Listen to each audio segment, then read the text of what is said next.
We got a dispatch of an explosion.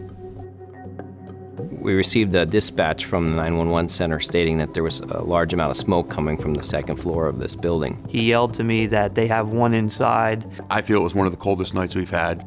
It was in the single digits or negative digits. When we arrived, we could see that the house was on fire.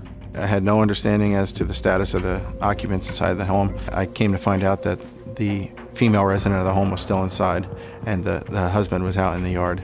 We noticed the police department had been responding somewhere at an emergency rate.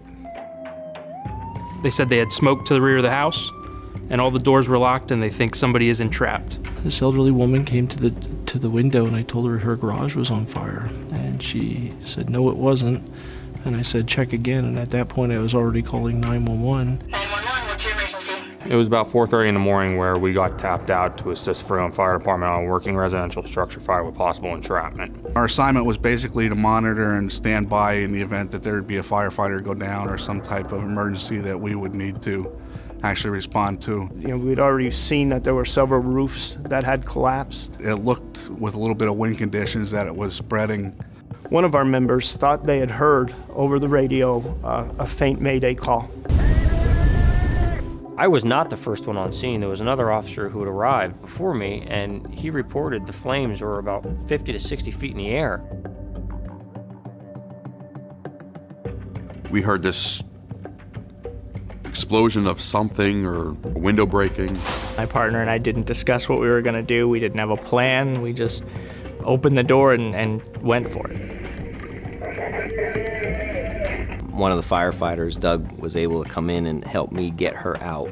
I grabbed a hold of her arms from underneath. He grabbed a hold of her legs. We picked her up and we carried her up and over all the debris. I determined that the fire was located in the basement towards the rear of the building, and I knew that the woman was trapped in the kitchen, which was located directly above the garage. Her rescue was urgent. We always talk about in the fire service, risk a lot to save a lot, risk a little to save a little. In Kevin's mind, when he went through his whole process, he said, okay, it's time to risk a lot to save a lot. We were the first to arrive, and the police department had gone on the scene and reported that they had nothing showing. I started doing a search pattern, and I found a victim within 20 feet of the kitchen. At that point, myself and firefighter Noel made our way to him, where we started to remove the victim. Our training just automatically kicked in. I think it was a granddaughter, it was a younger girl in the house. She went to the back door and she confirmed that yes, the garage was on fire. She gave me a garden hose and I went we were able to open up the front garage door and was able to make my way in, put the fire out, and that's when I saw a gentleman laying on the ground. The home itself was actually a 2.5-story double block with a crawl space above. We removed the patient from the second floor to the care of EMS. The four of us had proceeded to the location where they said the firefighters were down. We proceeded to the front of the structure where the mayday was reported to have occurred. We reached the top of the stairs and we could hear the Chief Reed's pass device activated.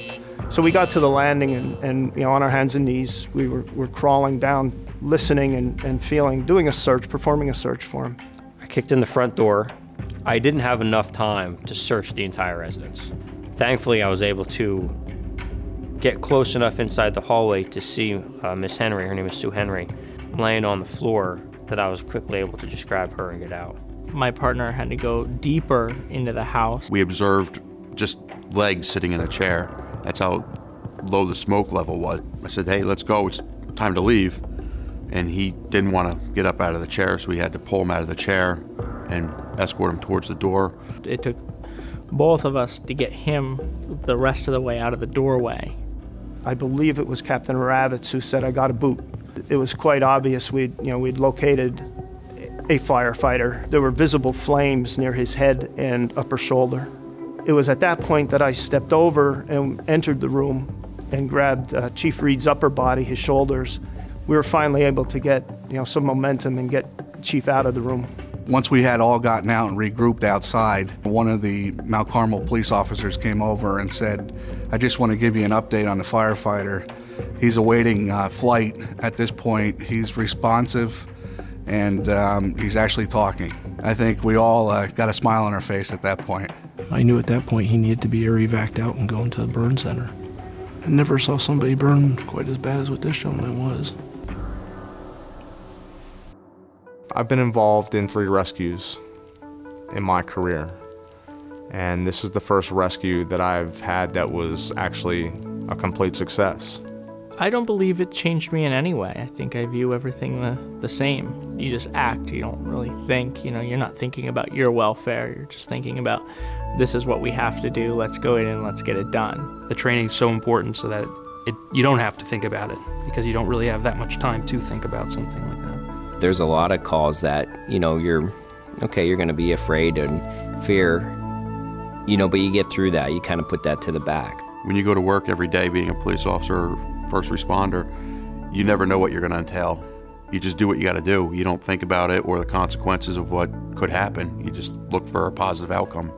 The most rewarding thing about my job is being able to help people, and especially in a circumstance such as this, where it makes a big difference. You'd ask a lot of firemen or police, and they would tend to I think of somebody that's courageous being somebody fighting an illness and fighting for themselves. My definition of a hero is probably somebody that goes above and beyond everyday activity and doesn't look to get rewarded for it. There's a quote, I think it's by John Wayne, courage is being scared to death, but saddling up anyway.